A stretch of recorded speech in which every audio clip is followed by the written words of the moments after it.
I want to talk about how fictional characters make choices based on their wealth, or lack of. Every setting, no matter how fantastical, has a scarcity of resources. Economics is a study of how people make choices with a scarcity of resources. Possessing resources equals wealth, but wealth doesn't necessarily equate to money. Just like economics is not always about money. Money isn't the only resource a character has. Time is a resource. Relationships are resources. Education access is a resource. Let me ask this hypothetical. What's the point of having financial wealth if you have a poverty of time?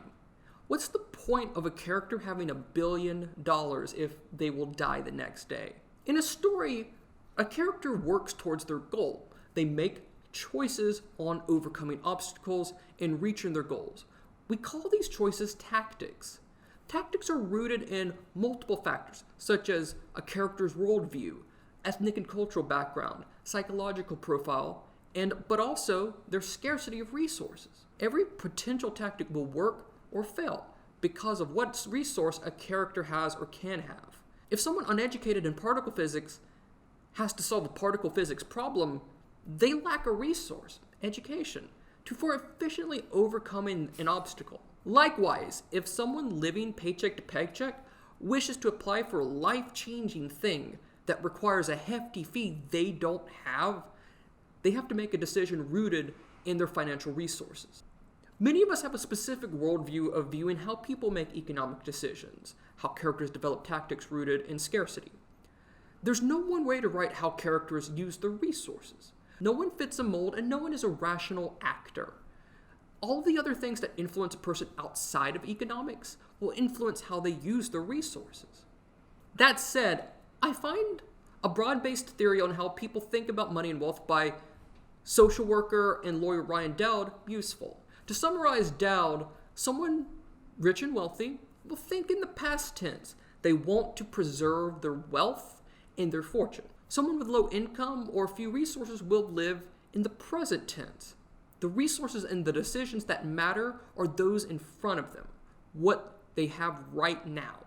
Someone more middle class or with a steady amount of resources will think in the future tense, how to save for retirement or a house. Dowd's theory can seem generalized, and even he would argue no one fits all of these models, but it can serve as a basis for creating a character's relationship to money and resources like time and relationships. Imagine a character as a teen and what their priorities are versus a middle-income character who's a mid-career adult.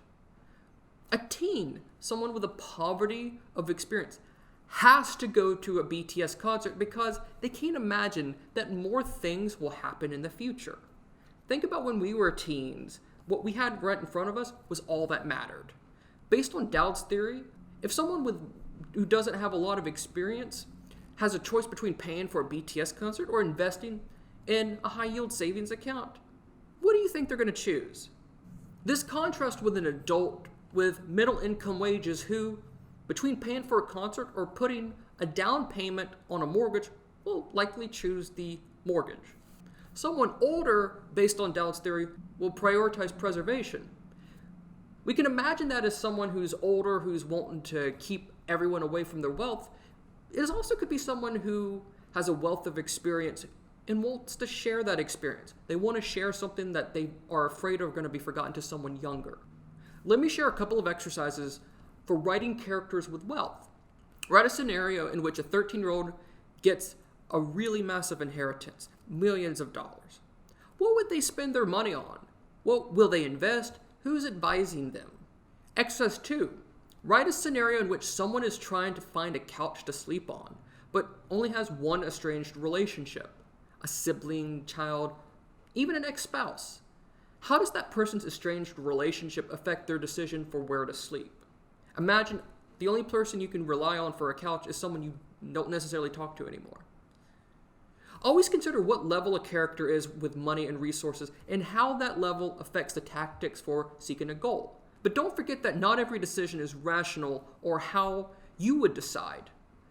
And not every decision is always about money or what someone doesn't have.